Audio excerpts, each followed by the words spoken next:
time for another episode of the PEBAheads. It's episode 8 of season 2. And on today's episode, we're going to discuss all things Palm Springs with their GM, Rob Sullivan. Thanks Howdy. for joining us, Rob. I appreciate you having me on. Yeah, no, it's worked well for both of us having some time this morning, and we'll dive in and we'll definitely get you on in the future with the rest of the crew. So we're trying to Anytime look we at get to different talk ways. baseball, Yeah, anytime we get to talk baseball while getting paid at work, I'm good. hey, we'll take it. So let's dive right in with some questions here and then can see where the discussion takes us. But you know, how when did this one wasn't on the list, but when did you join PEBA and how did you find out about the league? I was in a league a couple of years ago now, for a long time, the UBL. It was a really good league, and I don't know what happened. It just folded. Like the GM disappeared, and it took me a minute to find a league. I was looking for a long established league. I found this one on the OOTP message boards, online boards. And when I looked into the league and saw that there were some owners been here a really long time, how much effort people put into it, that I applied for the league and got in. And I think my first year was the middle of 2018, or not 2018, 2038. Took it over. And it was in the middle of the season, so I was trying to figure out what I had to work with team wise. Trying to get to know all the owners in the league, kind of how the league was. My initial plan was not to make a bunch of trades, and you can see that didn't last long. So I had a similar time frame when I joined the league. Do you think I came in, I think right after a draft had been completed. Do you think that was almost a benefit coming in at that point rather than an off season? Because I kind of like my personal experience, it was at first it was like, geez, now I gotta deal with this team that has no future. I have a very short window for trade deadlines, moves, and Yes. but at the same point, like when I took a step back, I was like, okay, I can kind of already see where improvement is needed, and I can game plan for the off season rather than just be like trying Yeah. to learn the league in the off I season. felt like the same way. You come in the middle of a year, I believe it was, gives you time to kind of look at your team without anybody, inquiring about anything, no trade offers, that sort of thing. Get to spend some time to figure out what you have to work with. And that first year, I just traded away all the expensive players or players that were headed into arbitration. Because at the time, my roster it was pretty obvious I was in the middle of a rebuild. So I wanted to free up as much of the capital as possible so I could have, payroll flexibility and try to, trade. Like I think I traded you, was it Nelson? Nelson, yep. Um, I was just trying to add assets, and then the plan was to continue the slow rebuild, continue to just draft well, find young players. So that was my plan. Plus, it takes you a while to get to know the league, what the values are. Like the last league I was in, catchers were not so thin. Like every team had a really solid catcher. And it didn't take me long to figure out that catching is a premium in this league. Center field was the pain point in the other league. It's similar here. They're good center fielders, but there's not a ton of them. So it gave me a little bit of time to kind of learn the league a little bit, but not enough to prevent myself from making some mistakes along the way. Well, I mean, that's the thing. When you take risks, there's always the risk that it doesn't pan out the way that you thought it was going to. But if you don't take the risk, then you're not going to As have long the. as you just keep, if as long as my philosophy is like, I'm going to make mistakes, but being willing to admit it was a mistake early and just cut your losses. I'm sure I gave away some assets that I didn't need to get out of mistakes, but whatever, it's a game. good place to learn, So Yeah. I've been pretty aggressive in building the team at this point. Like I said, it was not the original plan, but I think it was maybe it was in the 18s or the 38 season, could have been the 39. I made that trade for James McCoy, and that kind of changed everything because suddenly I had a really sharp young pitching staff, and I didn't want to be terrible with this young pitching staff because my budget was really low. So I knew that I had to make the team competitive to get the budget up because eventually I was going to have to pay Yamaguchi, McCoy, and Yamamoto. And I did not want to have these young assets, have them run out of team control, and then not be able to build a team around them or retain them. So that's kind of what forced my hand on everything. I was originally content just to collect assets and prospects, like a lot of people in the league are doing, and try to build a Florida or some of these other teams that are just loaded with talent. But our budget was 142 million, and you're not going to build a great team with that unless all your prospects matured at the same time. My minors were loaded with players that were good prospects, but they weren't players that I liked. They had things that, like their defense wasn't good or whatever, their bat was going to be good. And, they're just not my type of prospect. So I traded them for assets that I liked. So that's kind of where I landed today. So that's kind of a good segue into the next question about does when you're building a team, does it have a certain identity or is there a certain build that you like to try to do? Well, I posted on Slack a little bit, kind of my last season of coaching, and we always built our team the same way, and that's pitching first and foremost. Great pitching staff, uh, great defense, timely hitting. I would love to have a lineup full of dudes hitting, 25 to 40 home runs and driving a ton of runs, but it's just not reality more times than not. So great pitching, great defense, timely hitting. And then the one that we've added in the last probably 6 years of coaching, unleash hell on the bases. So we want a lot of team speed. It's really hard to find players to fit all those roles. So I've built teams in out of the park where I had inning eaters for starters and then just a dominant bullpen. But given a preference, I prefer dominant starting pitching and a bullpen. Just not always obtainable. Yeah, and then you know, you've got your big three starting pitchers now with Yes. Yamaguchi, McCoy, Yamamoto.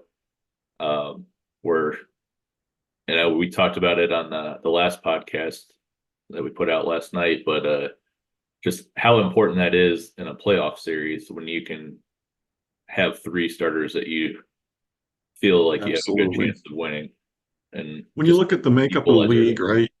You've got Florida, New Jersey, your team. You got a lot of really good offensive teams. I am not, based on where I started with my team and the prospects I had, I was never going to out hit those teams. So my best hope to maybe steal, a series from them was just dominant pitching. That's the great equalizer. So I've tried to build a really good starting pitching staff. I just need to get into the playoffs and shorten it to, the top of my starters. And then I just keep trying to add really good bullpen pieces to shorten the game when number 4 and number 5 pitch. But I'm actually really happy with my number 4 now. Flores, I look at what's available in free agency. I think he'd be the best pitcher available in free agency right now. And his contract is not that bad. What am I paying, like 16 million a year, which is a Yep. lot of money with my budget for a number 4 starter. But if the strength of my team is supposed to be starting pitching, I think it's worthwhile to hang on to him. I've had some offers for him that I'm kind of kicking around, but I don't know how many moves I want to make right now because I this would be the first time entering the season where I had a team that I think I can just let run at least to the All-Star game to see how it shakes out. We're pretty Yeah, solid everywhere. I lost some offense. We're trying to replace that, but pretty happy with the starting staff. And so, like Flores is making 16 mil through 2042. Let me double check. I can't remember if it's a player option or a team option. I think it's team. Let me pull it up here, back up here. Yeah, team option. Yeah, so the plan, like I added, at the deadline last year, I had to give up a prospect I didn't want to give up, but I was already too far down the build to stop. Like it would have made no sense to make all the trades I have and not add to be able to chase that playoff spot.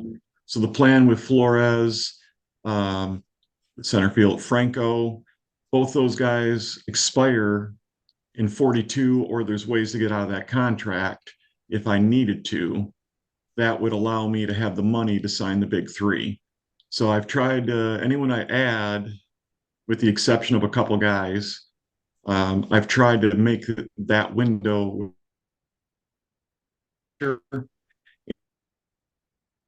to when it's time to pay those three young pitchers. Then I can reevaluate if I have enough to build around them.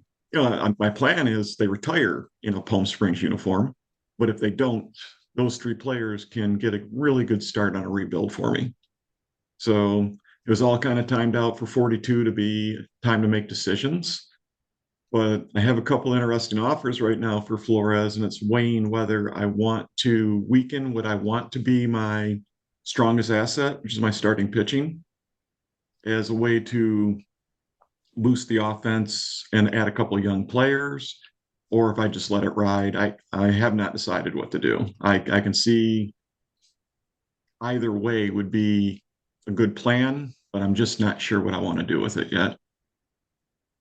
So to kind of further that discussion, I'm going to combine a couple of questions that I had sent you earlier, but the Cadres made the postseason last year. What's it going to take in the off season here to take that next step, in your opinion? Well, I know I lost what was Ornell's about 4.2 WAR, I think he was. I need to replace that offensively. Um, Lost speed, lost power, good player. He just wanted way too much money to resign for way too long. So what I need to happen is I need to find a little bit more offense. What I'm really hoping, and I don't know if it's a pipe dream, I have a lot of young players, especially on my infield, and I'm hoping that I get improvement from within. You would think that now that Cervantes is a year older, he's still only 23 years old, I should be able to get a little more offense out of him. Ocasio came in and posted really solid numbers. I'm not sure that he's a starting player. He looks like a fantastic utility player, but the way he hit last year, maybe he is a starter. And you hope to see Knox get a little bit better. Chu is what he is. He's here for defense. I'm thrilled with what he is. I'm not looking to upgrade the offense at short, but it's just trying to find a little bit more offense. And then I need Tempe to kind of falter. It'd be nice if they weren't so strong next year, but I don't see that happen. I think it's going to be really tough to overcome them. So that means I'm probably chasing a wild card spot again. And like I said, this 3-year window that I built was more like absolutely I want to compete. I want to make the playoffs. I want to try to steal a couple series in the playoffs and maybe even find myself in the finals. But more than anything, I just need to build my organization. I was at 142 million for my budget when I started, and I've got it up to with out of the park 25, I actually got a $17 million increase this year. So I'm up to 174. So it went from 142 to 160, and now I'm at 174. If I can be competitive again this year, maybe I get a bigger budget to work with. And that just allows me to cover up some of the mistakes I've made. It's easier to make mistakes when you got money where you can just erase those mistakes. Right now, with my budget, I have very little room to make a poor decision. And if I do, it costs assets to get rid of them. Well, one thing I just pulled up while you were saying that was I wanted to see what your capacity for your stadium was. And the good sign for you is that yours has already been maxed out to Yes. 65. So you can focus on getting your attendance and finding that sweet spot dollar wise to really maximize your budget. Because I know a lot of teams like mine, for one being example, it was no one had ever really added seats or anything to my stadium. So that's something that I've tried to do when I have extra winter ball CP available, is Right. try to do that, because if you look at the top budgets in the league, all of them have maxed out their max capacity. So Well, I picked up from the podcast, and you've given me some pretty good advice about ticket prices. Like when I took over, I think ticket prices were $18. Last year was a struggle. I got it up to $20.25. And this year, and at $20.25, I sold out just about every game for the last, looks like quarter of the season, maybe. Um, this year, I'm just kind of ripping the Band-Aid off to see what happens. I posted it at 25, which I believe is a league average. I'm hoping that, with the changeover to 25, out of the park 25, the attendance drop off won't be as severe by raising my ticket prices $5, because that's my next window to get my budget raised. yeah, I had really good attendance last year towards the end for sure, but my ticket prices were too low. And I did not realize the first year and a half or two, until I think you mentioned on a podcast, that the league median was 25, and I'm $5 per ticket lower than that. So I don't know how it's going to work out, but I just posted at 25, and I guess we're about to find out in a short couple months here. yeah. No, it should be Game interesting. wise, that is. I think it's definitely worth the gamble. I think sometimes people go too low on their season ticket price, and then they also leave too much money on the table, because the whole theory is, just in general with season tickets, if you can lock people in at a rate, then that's guaranteed money.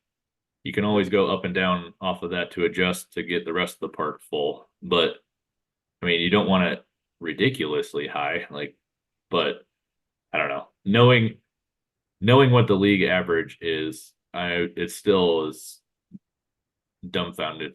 Just dumbfounds me with some of the ticket prices people are selling, with it being I'm way too guilty. low or way too high. Because if it's really based on an average, and then there's a range around that average, there's no reason to be super high or super low. Like, there's a lot of Yeah. teams that are super low. Yeah. So, I finished the year pretty much selling everything out, um, increased it to 25, which, if my attendance craters, I would imagine if I drop my ticket prices $2, I should see a huge spike. So it seems like it'd be recoverable to just go for broke and make it 25, raise it that much. Yeah, Plus, we had the best season that Palm Springs has had in 10 years. You would hope, it kind of mimics real life. Like the Detroit Lions were terrible forever. Now, yeah, good luck affording a season ticket for them. yeah, So I'm hoping I get the same type of result. yeah. The thing that makes me weary slightly on this is just the change in how fan interest is calculated in this version. I There took a was, bath on that. yeah, and it's just like, okay, is it going to be? I know that the number has changed, but from what the developers were saying was that the impact is still the same, so expect it. But I'm like, I don't know. Based on some of the other things I've seen in this game with the change switch over to 25, I don't really know if I really buy into that, because there's so Well, many rabbit holes you could go on that talk. But I uh, lost 25 points of fan interest this year. I was at 100, and it's dropped to 75. Um, so I'm hoping, and I also lost Ornelza, who was extremely popular, which was probably part of the reason it dropped to 75. And, part of the reason I signed him and both Claudio Perez was because they were extremely popular, and I was trying to get my fan interest up. So, we'll see how it all shakes out. It's yeah, it's definitely what makes this game interesting is there are just so many factors. I'm dealing with my budget, what it is. I'm trying to put more money in the scouting and developmental budget, but at the same time, I need to have some money to fill some holes. So it's this balancing act. I would like to max out both of them, but if I do, I think I got about $1 million or $3 million to try to round out my team And that includes, I need to get some guys in the minors to replace some, bodies that I traded away, just so I have a full minors. So I got a lot of work to do with a pretty small balance to work with, Yeah. but that's what makes it fun. Well, let's shift from OOTP for a second and let the league learn a little bit more about you and what you like to do outside of this game. Sure. We know that you talked a couple times about being a baseball coach and that background. Is there any other hobbies or activities you like to do outside of the game? Yeah, I was a baseball coach, high school baseball coach for 33 years, and it took up when we first took over the program we're in now, it was 10 months a year. We were running a summer team with the high school kids. We were running an off-season program. The last couple of years, we knocked it down from 10 months a year to 8 months a year. So now that I'm going to be free of that and have all this extra time, I like to hunt. I like to fish. I have a Belgian Malinois, if you're familiar with that breed, that I train every morning. She's pretty incredible. Married, have a son that's going to graduate from the University of Michigan this fall with a degree in robotics. But the majority of my time, not only do I hunt, a few years ago, I'll keep the short story short. My son was a COVID graduate, meaning school was canceled. So when he graduated high school, we pulled up in a car. He got out, ran up on the stage, got his picture taken, his diploma, and jumped back in the truck. That means his senior trip was canceled. His trip with his friend, everything was canceled. I felt really bad. So, how do you make something special for him to remember? Along that time, a friend of mine, he's got 250 acres up in around Gaylord, northern Michigan, pretty close to the Upper Peninsula. He fenced it in, high fence, and he started a hunting ranch. And so I took my son up there and he shot a huge deer. Like he's ruined forever. He'll never see a deer this big again, and definitely not in the woods. And while I was up there doing that, I started to learn more about it. And I've always been pretty fascinated with genetics. So I have started over the last few years breeding whitetail. I have one doe that's mine. My buddy and I are partners on quite a few deer, and I have three bucks right now that are mine, three big ones. And the ultimate goal is for this hobby to pay for itself. That's what I'm working on. And I have a huge 3-year-old this year that I hunted him last year and I never saw him. People think because you're hunting in a high fence that it's like shooting fish in a barrel. It's the exact opposite. Number one, you're trying to hunt a single deer. Number two, these deer are so aware of what happens on that 250 acres. When you show up and something changes, good luck finding them. So yeah, this is the 3-year-old This is the here. one. Yep. Yep, that's the 3-year-old. So I will be hunting him this year, or my buddy has hunters coming in on the ranch. Usually the way it works is somebody just books a hunt. There's 3 levels of deer they'll decide that they want to hunt. They pay for that deer, and one of 15 deer might walk up for them to choose from. Um, but this deer, like it's mine, but if a hunter wants to buy that deer, that thing is sold. I like Oh money yeah. more than I like that deer. So There'll be more that deer to level shoot. deer, yeah, well, plenty. I've got two Yeah. other bucks that are still growing, and it would help me recoup my costs because that was the goal for the hobby to pay for itself. But it also allowed me to buy a couple more deer, a couple more does. Give you an example, that deer, if somebody shoots it in a hunt this year, it'll be $15,000. So that's like a 3-day hunt, includes all their food and lodging and everything. But we'll see. If someone wanted to shoot it last year, but they didn't like my price, and I'm not selling it for anything less because I have never shot a deer that big. Like my goal was I raise it, I hunt it. That would be the first time I took a huge one like that. But like I said, I hunted him for a month and a half last year. I was up there every weekend. I stayed up there 2 full weeks and never saw the deer. I've only seen him twice in person ever, and he's Wow. 3. Because like I said, once they know everything that's going on in that 250 acres, if they hear car come in, they're on high alert. Then, you walk through the woods, they are gone. So it's a real challenge when you're looking for one specific animal. So yeah, I never really thought I'd fall down this rabbit hole, but it is fun. And like the father of that buck was pure white. It's the largest known whitetail to exist. Wow.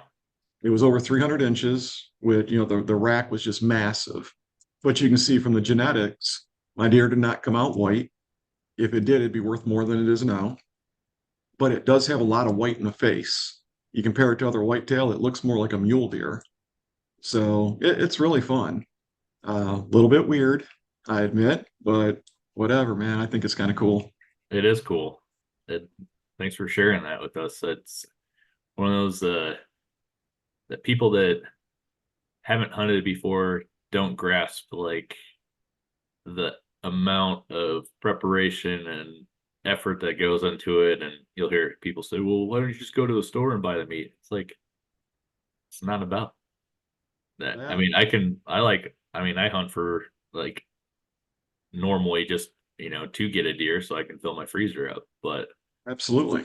like, I get it. The problem, like you said, when you do get a big one, then all of a sudden you start waiting to shoot on deer because then I'm gonna wait and fill my tag with a big one, and then you Yeah. might go without getting one. So Well, this has either definitely way, spoiled me. I look at deer now and I'm like, it's all right.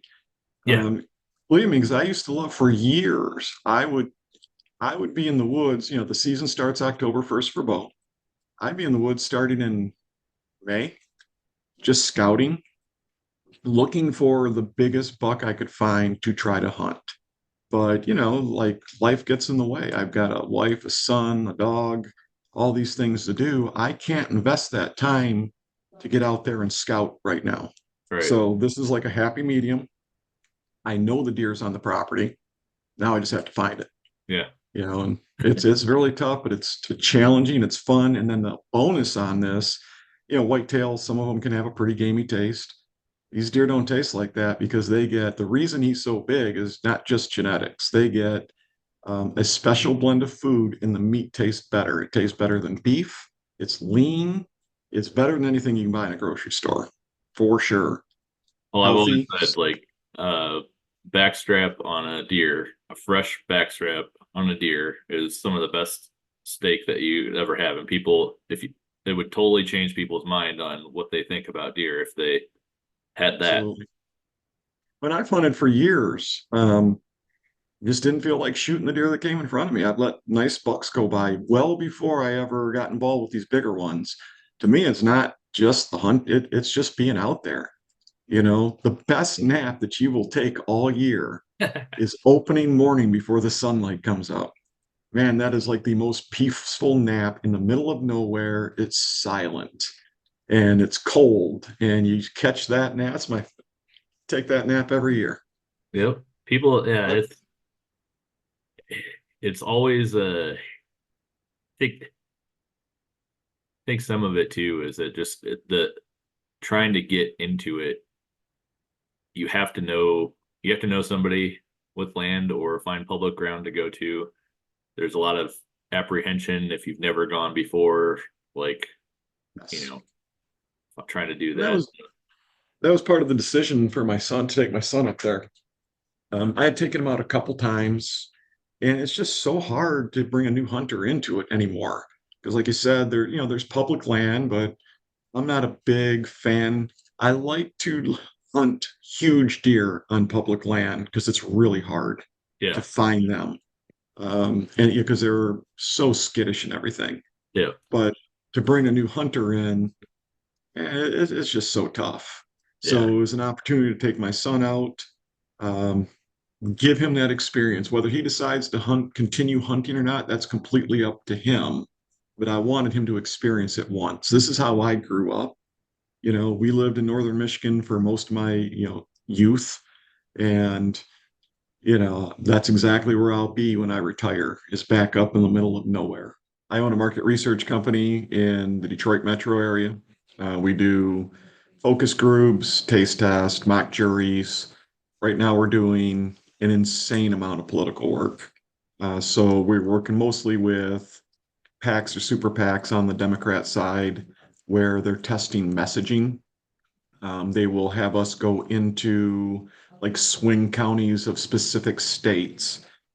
We will recruit swing voters to come in, or even on a like a Zoom focus group, and give their thoughts and opinions on a topic that our clients choose. So it's mostly testing messaging, making sure their commercials test well, that sort of thing. I'd say like right now we are doing research in six different political studies. We got Pennsylvania, New Mexico, Montana, California, Wisconsin, and one in Detroit. So we do a lot of that. I have a big auto testing study right now. That's what they're setting up today. So that was some of our interruptions. They delivered some, they call them seat bucks. It's basically a prototype interior of a car. And on this particular one, we're bringing in drivers of mainstream cars, luxury cars, and trucks with a mid-level or higher trim package to test the new audio systems that they're going to put into seats. Wow. So yeah, it's really interesting, something different every day. We did like a lot of the testing on adaptive cruise control and self-parking, where they brought these cars in, you press a button and the thing goes parks itself. We did that research. It's been 10 years, and you're starting to see that come out in cars now. So really interesting. Lawyers will hire us if they've got a huge case to help us. We help them determine how they should pick their jury. So we will bring in like 40 people. They'll present their case to the entire group, and then they break out into three or four juries, so to speak, to deliberate. Put them all in different rooms. They'll deliberate. They'll come out with either a verdict or it could be a award settlement. We've done some really big cases, things that have been national news. I can't really, share what those were. We sign NDAs and whatnot, but it's really interesting. Or it could be something as simple and as fun as we taste test beer. We've had liquor studies. It's always something different. That's what makes it interesting every day.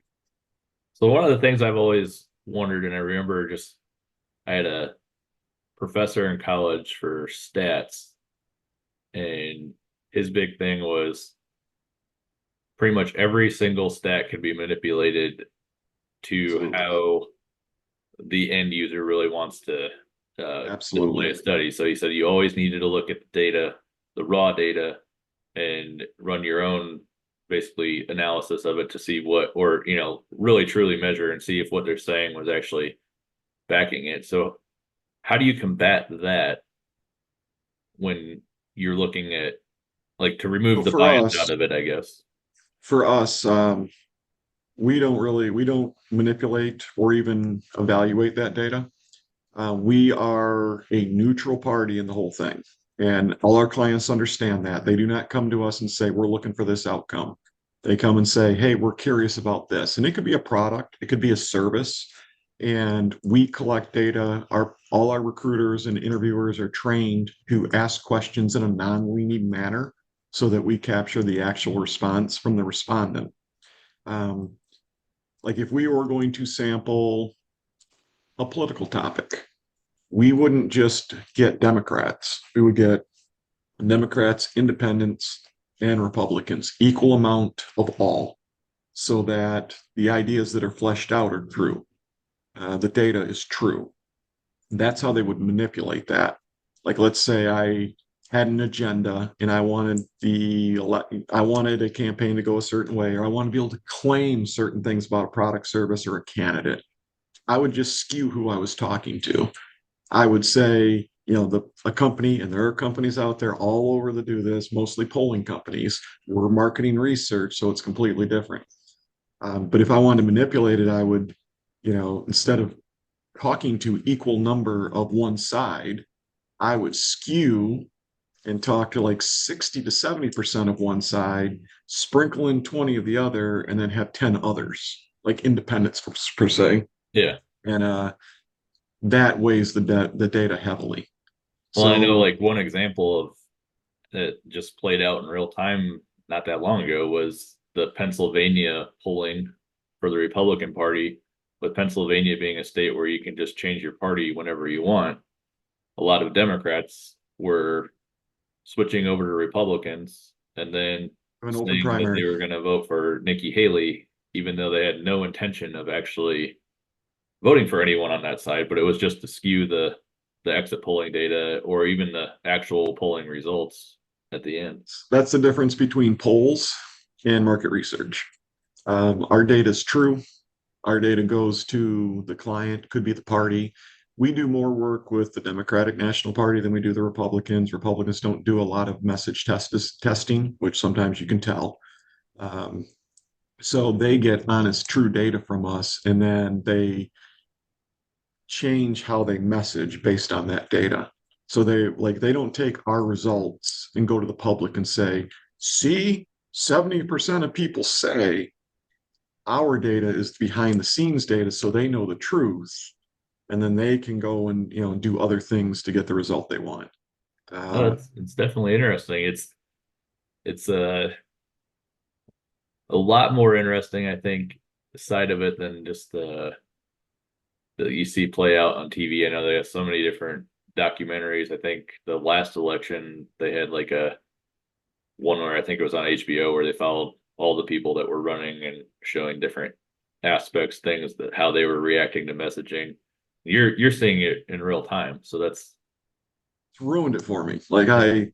um, I know the truth, and I'm not saying like everything you see on TV is one-sided or fake or anything like that, but there are definitely things that I see on TV, and I'm like, yeah, okay, that was manipulated as hell. You can just tell, and so it's definitely put me on the sour side of things. And I don't want to say it's just one party because they both do it, but if they want to get a certain message out, they get that certain message out one way or another. But the data they get from a marketing research company, not just mine, any marketing research company, if they're still in business, is because they do quality, legit work. Yep. I mean, Well, it's to our advantage to stay neutral because I'd rather work for both parties and collect a check from both of them well, than they're both going be, to be around, so I mean, exactly. yeah. I definitely have noticed though that with the messaging, it it's both sides will be the first, try to be the first to put a message out, but whenever they're wrong, either it's Traction. never redacted or it's never corrected, or if it is, it's a one line thing that never, is put in not during primetime news. It'll be a middle of the day thing and then glossed over and we move on to the next thing. So One thing that they've learned in the last probably 3 election cycles, you can say whatever you want. You can say it can be wrong. And just like you said, they'll correct it later, but the majority of the population, when they correct it, don't hear it because it's page 6 yeah. or, it's dirty and it's ugly. American politics are dirty and ugly. There doesn't matter what side you root for, they are. I Well, and have it's some yeah, it's postcards that were sent out during specific campaigns where they will target very specific counties with like a marketing campaign. And man, some of the shit they send is just dirty. It's straight out lies. all They right. know it is, Yeah. but they know no one's going to see it because they're only targeting a congressional district or a certain county. Well, I tell everyone this, and I don't care what side of the political aisle you're on.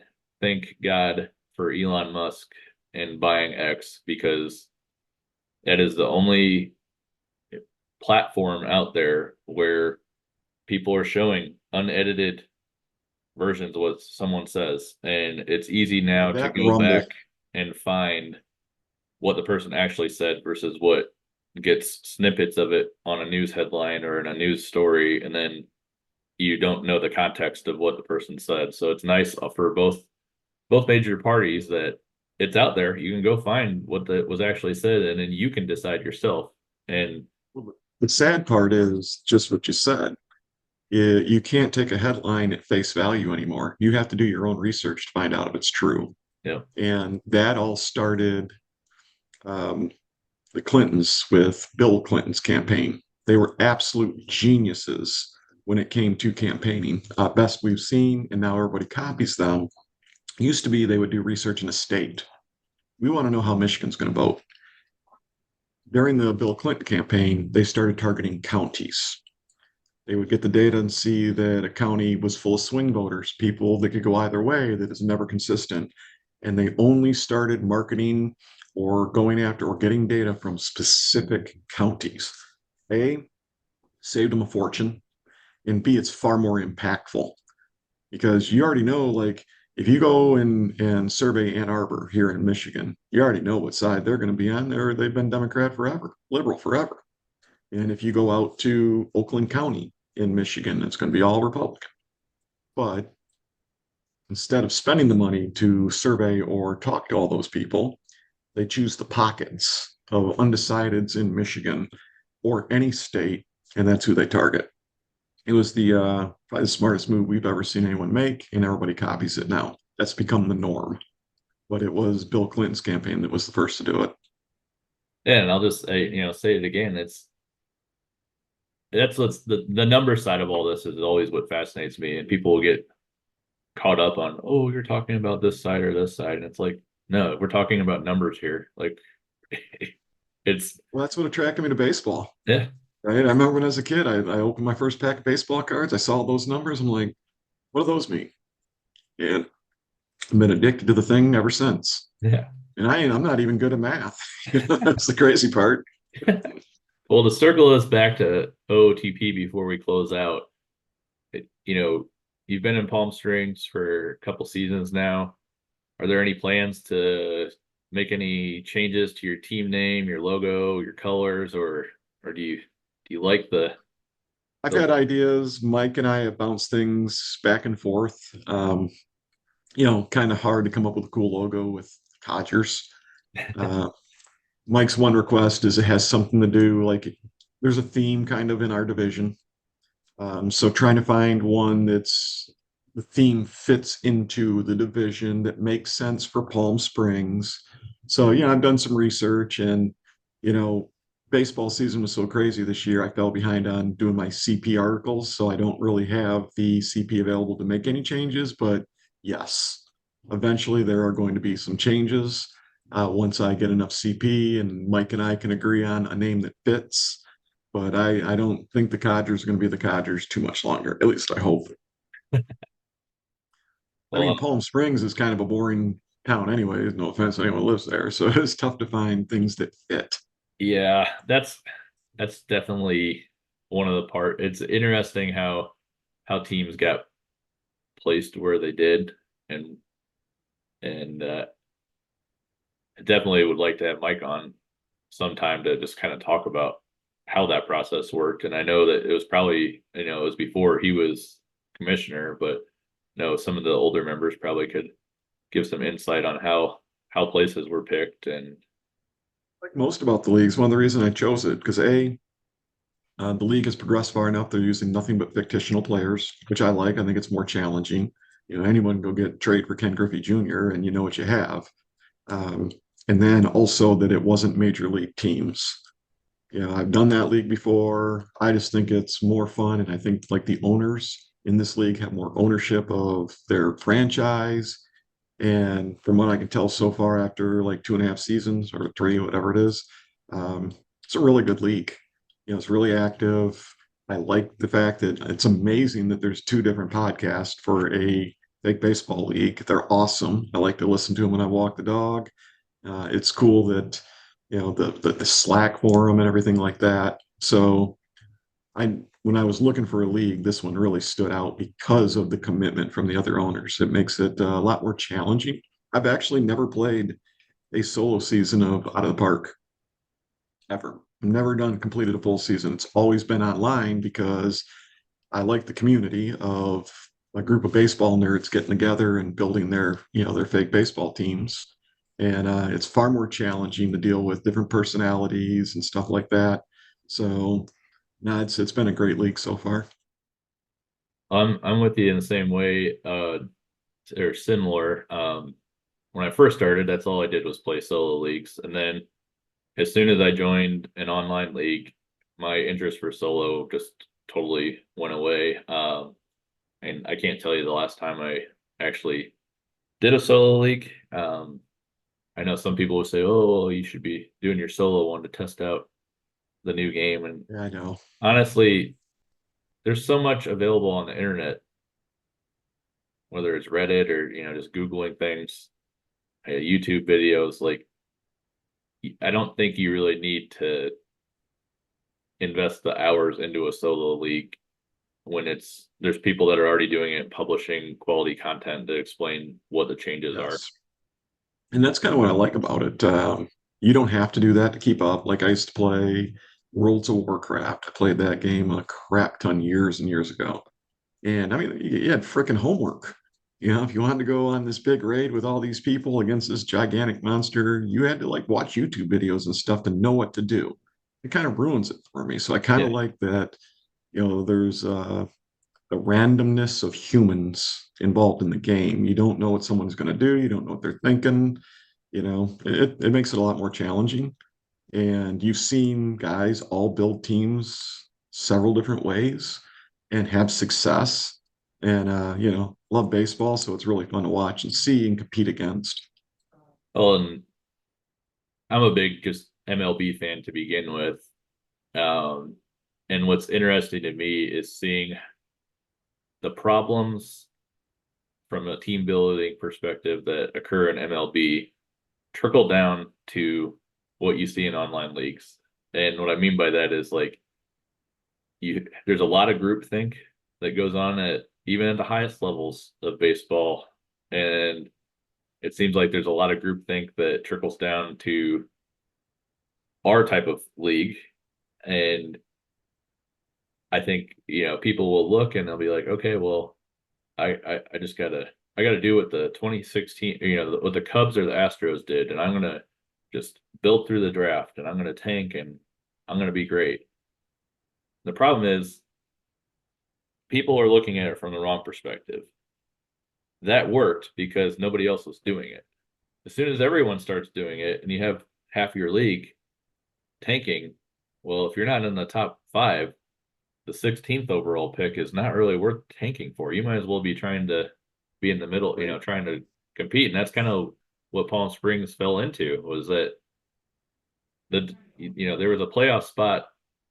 It looked from from outside looking in, you had kind of like the old guard teams that had been successful in that division for a long time that were getting old and didn't have the prospect capital anymore to keep Yep. sustaining what they had. So you had a window there where you could still build but also win or try to win. And that's what I think why early on, you and I started talking, because it was similar mindset on that approach that yeah, you could tank and build for seasons, but why Hey, when you can win? God bless those that are patient enough to be bad for a long time and build the assets. It's a very valid way to do it. I've done it before, but hey, being new in the league, wanting to get to know the league and the people, I just decided to go on an aggressive route. And just the worst case, if it blows up in my face, which it very well could, I have young assets that I can sell off to start over again. Exactly. That's why, the window is what it is. So that if I don't go too far down the road, have zero assets to build my team left, or no way to get better, and I'm stuck, not in a playoff spot, I'll be aggressive on that decision when I can't surround my pitching staff with something to win. A full rebuild is still fun. Yeah. Yep. Honestly, it's kind of more fun than having this great team that every year you're going to be in the playoff. It's a fun change of pace. Now, believe me, I'd rather be in the playoffs every year for a little while before I rebuild again. But rebuilding in out of the park is not a kiss of death. It's fun. Yeah, and you just have to readjust what your expectations or what your goals are. Like, you can't get so fixated on, oh, I haven't won a championship, or I need to do this now to win a championship. It's like, well, there's 10 other things that maybe you should focus on doing first. And then once you get to that goal, then start, okay, I'm Yeah. here now. I can really compete. So, I mean, accumulating assets is always a fun exercise. It's just a matter of developing them or making sure that you get enough bullets so that you can at least, a few of them hit the Yes. target. I think, you know, ultimately, and I've been guilty myself, you fall in love with these prospects, and the reality is all they are is assets. Like they don't fit, move them. Try to gain something else. It's about collecting assets, not necessarily prospects for me, anyways. So, that's kind of what I did is use some of the assets I had to go out and get players that could help me now. I dumped a lot of draft picks into this team, which wasn't my original plan. I didn't mean to trade any players, any draft picks last year. I ended up trading like my top 5 or 6. Yeah. So someday I'm going to be back into the draft with a pick above round 6. Yeah, it's going to be interesting to see.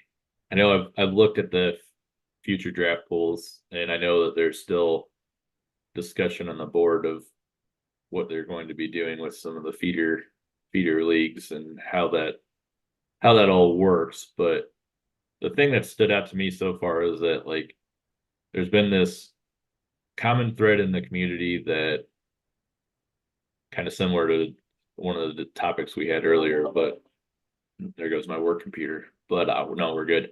Um, but that the ratings are the ratings. Switching from 24 to 25 didn't change anything. The outcomes are going to be the same. My counter to that is, then why is the game generating 8 and 9 contact players with 8 and 9 power, but my 8 and 9 guy from 24 now goes from a 8 or 9 contact down to a 5? It's not the same outcome, and it's Right. generating players. So basically, what's going on is because the game switched and they redid the calculation, that player that you invested heavily in based on what you thought was an elite player now becomes an average player with some power. And people will say, oh, that just happens on the game switch. No, it doesn't just happen on the game switch. This is a completely different like overhaul of the game than what you'd have a handful of players from version to version that might go up or down, but not going from an elite 5-star prospect potential down to basically a 2.5 like average. Well, I think I mentioned to you before, I'm not going to lie, it's played into the decision to trade away some of my prospects because, I've been through a version change several times before, mixed results. I was already getting kind of thin on the prospect, so I figured, all right, I'm really weighing heavily on this 1 or 2 prospects to develop. If I get screwed over on the version change, these guys are not going to be of any value. Right. Sell them now when they have a lot of value. And then, my minors right now isn't it so good. I'll be working on trying to rebuild that over the next couple seasons, but at least I got something for them. Like, I really wish I didn't have to trade away Hakushi or however you say his name. Yeah. But like I said earlier, I was at a point where I already went this far. You can't stop now. Right. You Yeah. made your What's the bed, you point got to if you're finish not it. gonna invest the assets when you're this close? Then what's the window? Like you're Yeah, then waiting I just another 4 years. wasted all that. Yeah. So yeah, we'll see. It'll probably burn me later on down the road when that dude's wins the triple crown or something. But whatever. Is there anything in 25 like, for example, like for me, it's seeing how the contact rating changes that you're anxiously waiting to see once we start seeing some real baseball games being played? I'd say for me, right off the top is just the fan interest losing 25 points because I worked so hard to get that up high, and I really want to build my budget. So I made some moves based on the player's population, and to lose, like I expected to lose some because I knew I was going to lose Ornelza. Um, Man, 25 points. I'm a little anxious to see how badly that hurts me or if it's the same. I mean, it's it's going to be very obvious to me if, they're saying if the outcome is still the same, it'll be very obvious if that's true or not once we get about a quarter of the way through the season and I see what my attendance looks like. Yeah. Well, I want to pull one guy up quick to show why I don't believe the outcomes are the same. And feel free, people in the PEBAverse, to tell me why I'm wrong. But here you go. Florida's Isaac Magnaldi. This guy goes from being, let's see if it will tell me in his just in his normal history. He was the number last year on, it looks like July 1st. He was named the number 52 prospect in PEBA, and this is OSA's rating of him. On the switch, he jumps up to the number 2 rated prospect in all of the game. So Yeah. if the outcomes are all the same, then the prospect ratings shouldn't change because so obviously there's a higher value of on contact players now than in the past. And for a guy with 1 power to be the number 2 rated prospect, I mean, there's a lot of guys that. Yeah. And he plays first base. Yeah, he's a first not a base. premium position. Yeah.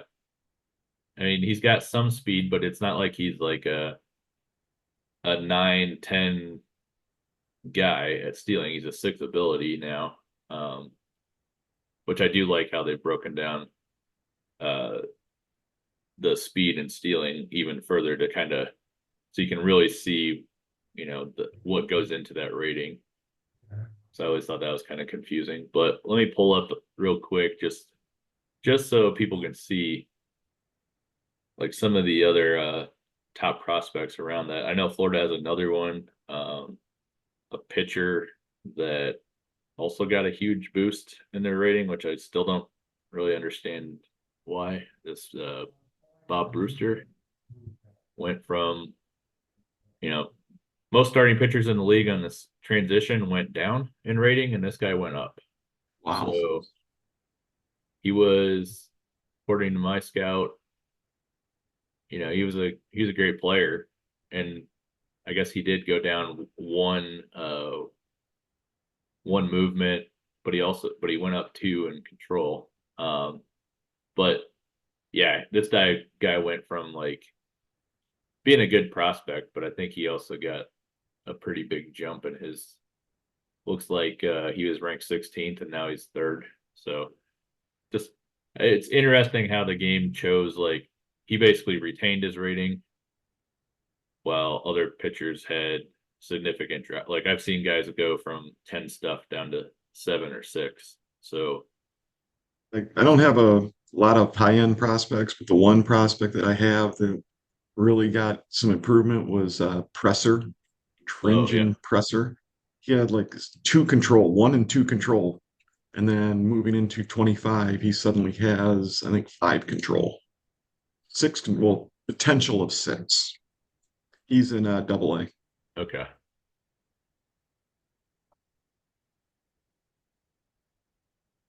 Yeah, potential of 6. He's got a. Yeah, and last year he was potential of 2. Wow, that's yeah. Yeah, I didn't even consider him a prospect. Like he almost got traded a couple times. And then I opened up 25 and saw he's a captain. Suddenly he's going to have passable control. And his And I was movement went up too. yeah. So, and I know some people will be like, "Oh, well, there's the random boost you get in a game, and that's just, that's what happened." I don't know. Never been that lucky. The timing of it is, I think, more associated with the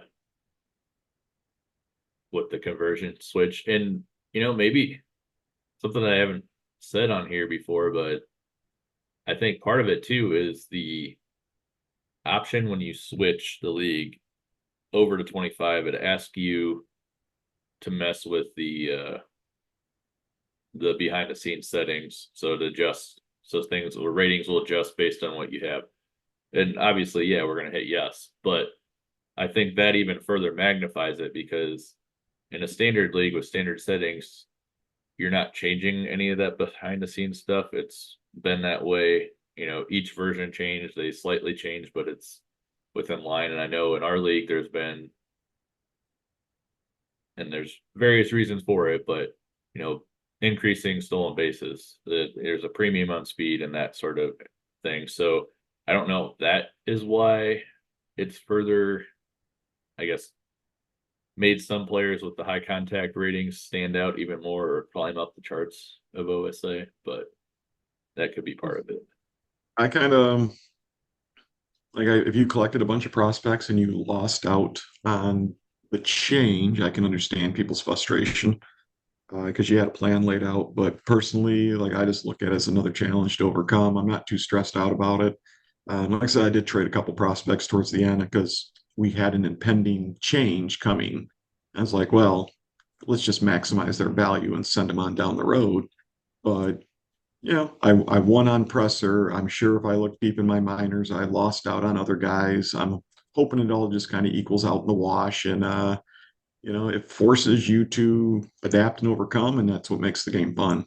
Yeah. Anything that forces people, I shouldn't say force, encourages people to be active, any rule change, anything that makes the league more active, I am all for.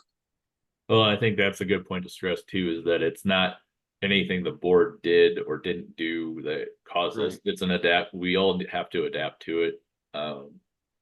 Obviously, there's going to be, they'll have the mindset of some that, oh, well, it's every team has to deal with this. And it's like, well, yes, that's not a false statement. However, how you have to deal with it depends on how good of a system you had prior to now type of.